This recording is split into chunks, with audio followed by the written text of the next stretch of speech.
Hey everyone, let's be honest. Horror games are a different kind of nightmare. Watching a horror movie is easy. You just sit there, cover your eyes, maybe scream a little. But it's fine. In games, you are the one walking through that dark hallway. You are the one who hears that sound behind the door and decides whether to open it or not. And that's why horror games hit so hard. They don't just scare you for a few minutes. They get inside your head. Today, I'm going to take you on a journey through 10 horror games that will haunt you long after you stop playing. These aren't just scary for the sake of it. They're disturbing, emotional, and unforgettable. So grab your headphones, dim the lights, and let's step into the dark together.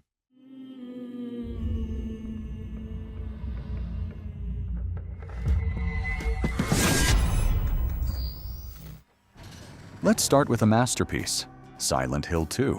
This isn't just a game, it's a psychological breakdown turned into pixels.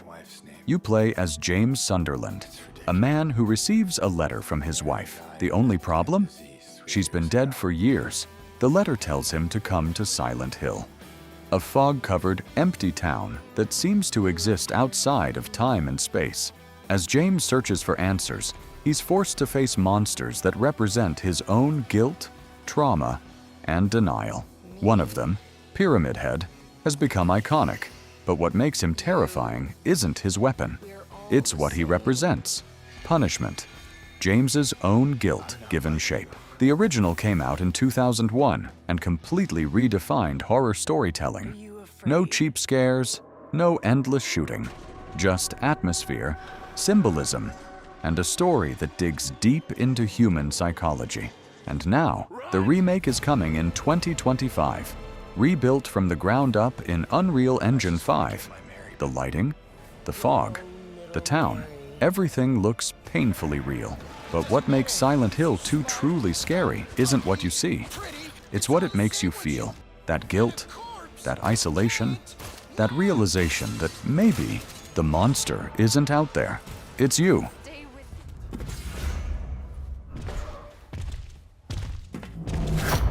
I'm ready.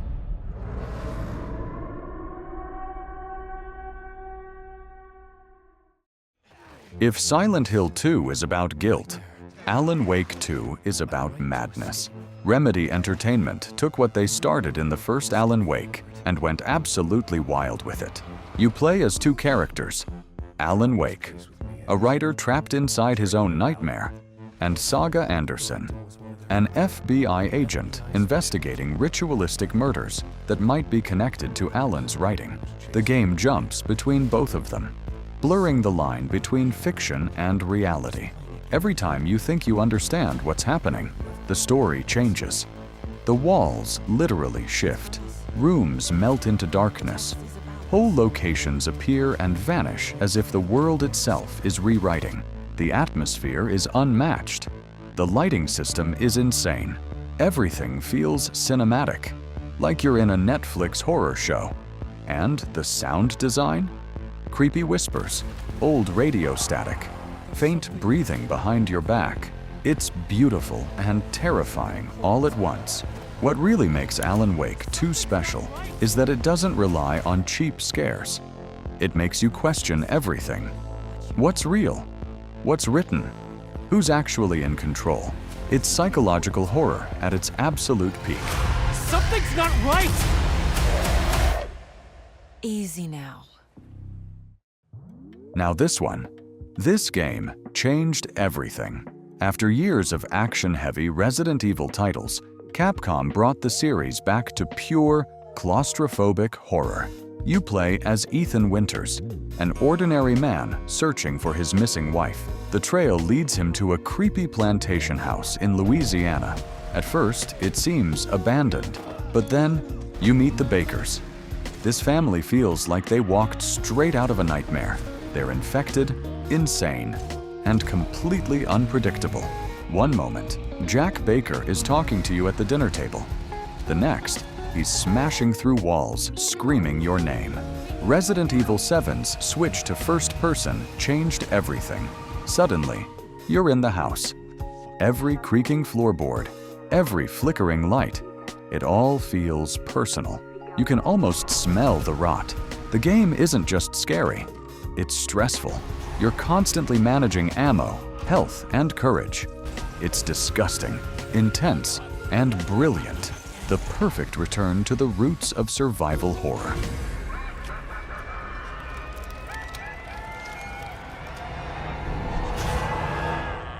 If Resident Evil 7 is about physical horror, The Evil Within 2 is about psychological horror on steroids.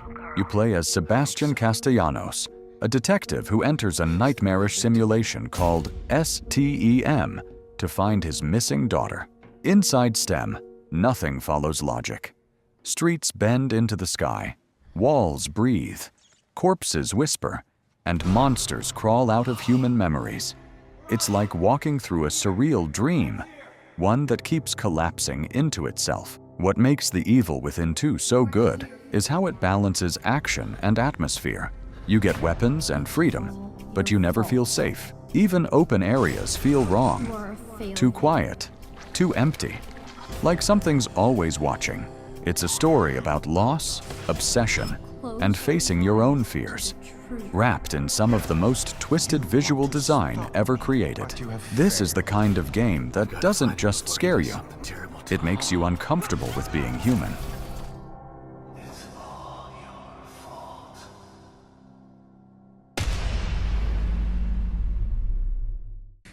If there's one game that turns fear into a full-body experience, it's Outlast 2.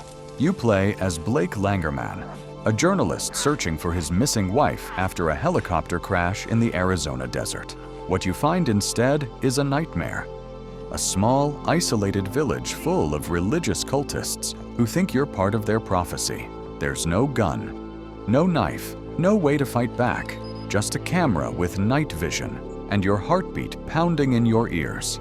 When you lift that camera, the world turns green. And suddenly, you see things you wish you hadn't.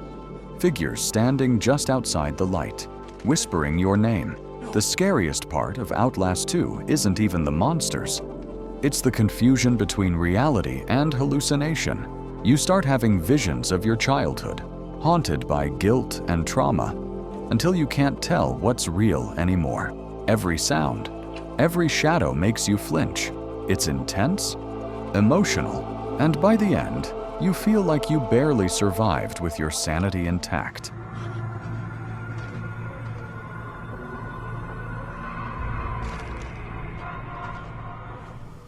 Now, this is the one everyone's waiting for. Silent Hill F takes the series to 1960s Japan, and instead of fog and steel, it gives us cherry blossoms and quiet streets that slowly rot from the inside out. The trailer alone tells you everything. A young girl running through town, terrified, as red flowers begin to grow from her wounds. It's beautiful, but horrifying at the same time. That mix of elegance and fear, that's what makes Silent Hill F different. It's written by Ryukishi07, the mind behind Higurashi. So expect deep psychological storytelling. Not just monsters, but emotional horror. This is the kind of game that doesn't just scare you while you play, it sticks with you afterward, like a bad dream that refuses to fade.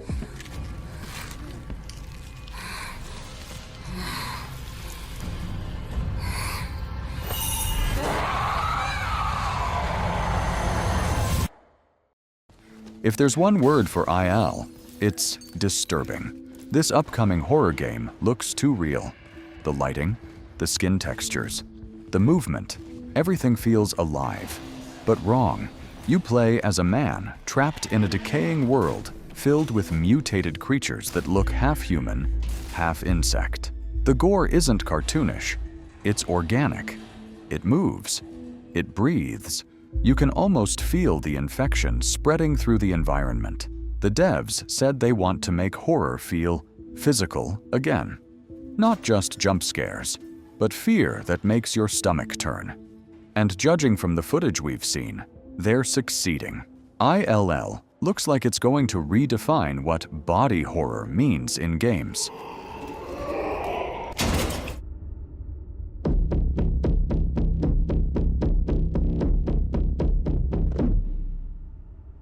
If you ever played Little Nightmares, you know how creepy it can be without a single drop of blood. Little Nightmares 3 continues that tradition. But this time, it's even more emotional and dark. Instead of playing alone, you'll have a partner. Low and alone. Two kids trying to survive in a twisted world full of broken toys, masked giants, and forgotten cities. The game feels like a dream that slowly turns into a nightmare. Everything looks familiar, yet slightly off. It's not about screaming or running. It's about that quiet, uneasy fear of being small in a huge, dangerous world. And somehow, that makes it even scarier. The visuals are beautiful, the animations are smooth, and the storytelling, completely wordless, hits harder than you'd expect. It's creepy, sad, and absolutely unforgettable.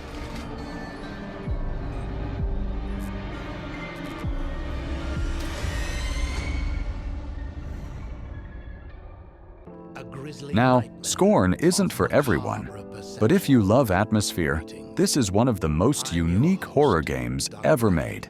Imagine a world made of flesh and metal, where walls breathe, doors have veins, and weapons look like organs. That's Scorn. You wake up alone in this nightmare biomechanical labyrinth, with no dialogue, no explanation, just you, exploring a world that's somehow alive. Every sound is wet and heavy. Every room feels like it's pulsing. The game doesn't hold your hand. It lets you wander, solve puzzles, and slowly understand the grotesque logic of this place. It's not about cheap scares. It's about making you feel uncomfortable, curious, and disgusted at the same time. Scorn is slow, strange, and haunting. A piece of art disguised as horror. This October. Are you prepared to unravel your inner self within Scorn's world of horror? So there you have it. Horror games that go way beyond simple jump scares. Each one has its own flavor. Psychological, emotional, surreal, or just plain terrifying. Whether it's the cult insanity of Outlast 2, the poetic terror of Silent Hill F, or the living nightmare of Scorn, these games don't just entertain you, they crawl inside your head and stay there.